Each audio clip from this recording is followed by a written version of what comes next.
જય શ્રી કૃષ્ણ સર્વે વૈષ્ણવોને।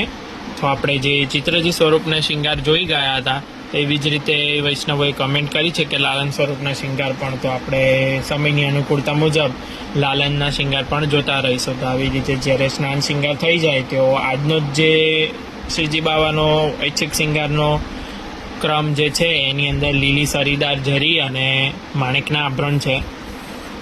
તો આવી રીતે આપણે લાલનને પહેલાં કંઠેશ્વરી ધરાવીશું। પડછિયામાં લાંબા હોય અને ઉપર આપણે લગાવ કરી લેવાનો। તમને ફાવે તો વાઘા ધરીને પછી પણ તમે કંઠેશ્વરી ધરાવી શકો છો।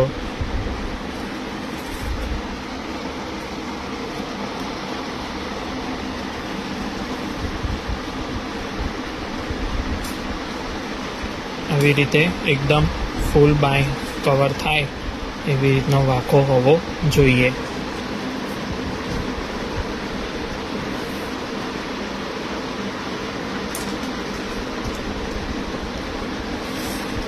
ત્યારબાદ સીધું જ કઠી મેખલા ધરાતા હોય છે પ્રભુને, એટલે કંદોરો। તો આવી રીતે એની ઉપર આવી રીતે લગાવ કરી જેથી કરીને બટ મારીએ તો એકદમ સુંદર વાઘો ટાઈટ થઈ જાય। જેટલું વાઘાનું સુંદર ફિનિશિંગ હશે ફિટ, તેટલું જ આપણને શિંગાર ધરવાની ઓર મજા આવશે। કંદોર આવી રીતે તમે ઉપરથી પણ ધરી શકો છો, નીચેથી પણ ધરી શકો છો, જેમ આપ શ્રી પ્રેરણા કરે અને આપને ધરતા ફાવે એવી રીતે ધરવું।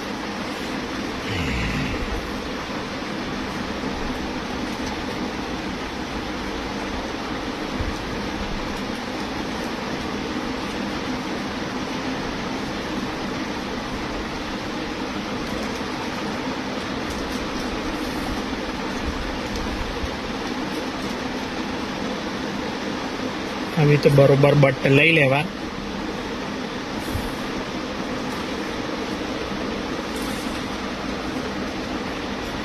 તો આવી રીતે આપને એક વખત બતાડી દઉં કે આવી રીતે સુંદર કંદોર આવી રીતે ફિટ વાગો આવી રીતે જુઓ। બાયો પણ આવી રીતે કવર થવી જોઈએ। ઘણી વખત ઇન્ક્વાયરી આવે છે કે આગળથી નાની પટ્ટીવાળા, તો શિયાળો છે ને આપણે અહીંયા દશેરાથી જ વાઘા ધરવાની શરૂઆત થાય છે। વાઘાનો ક્રમ જ એટલે છે કે પ્રભુને ઠંડી ના લાગે ને સર્વાંગ શ્રેયાંગ કવર થાય।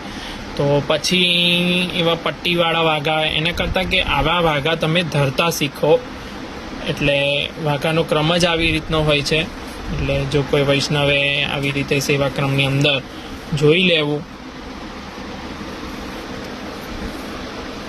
આવી રીતે ખેંચી અને જુઓ અને ફિટિંગ આખું આવી રીતે સરસ કરી લે। ત્યારબાદ હવે આપણે સર્વપ્રથમ મસ્તકનો શિંગાર અલકાવલી આપણે સર્વપ્રથમ ધરી દઈશું। તો આવી રીતે આ અલકાવલી સિદ્ધ કરેલી છે।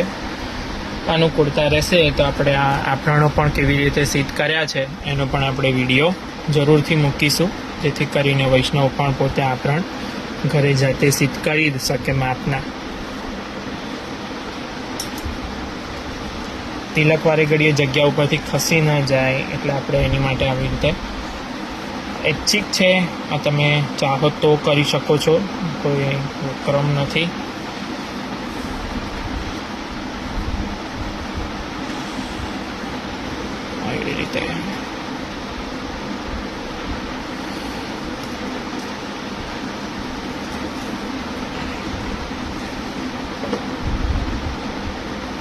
આવી રીતે જુઓ, તિલક લગાવવાળું કરેલું હોય તો આપણે આવી રીતે આસાનીથી આમ આવી રીતે યુ શેપ આપી અને અલકાવલી ધરાવી શકીએ છીએ।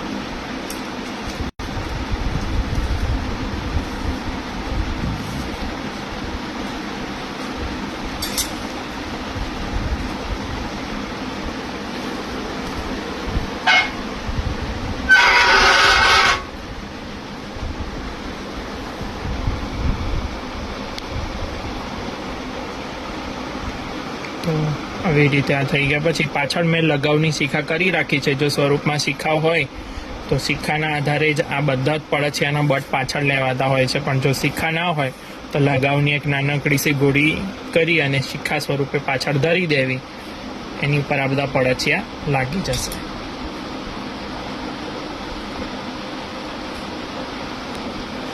ત્યારબાદ આપણે નુપુર કરીશું. તો આવી રીતે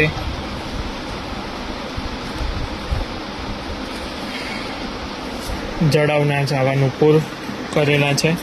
તો એ આપણે ધરીશું. એમાં વચ્ચે હલકોક્ષો જ લગાવ પધરાઈ અને ધરાઈ દેવાના હોય છે. તો આવી રીતે લગાવની ગોળી પધરાઈ અને આપણે અહીંયા જોઈશું. તો આવી જ રીતે જોઈ લો. ચારણા અરવિંદ ઉપર બીજા ચારણા અરવિંદ ઉપર આપણે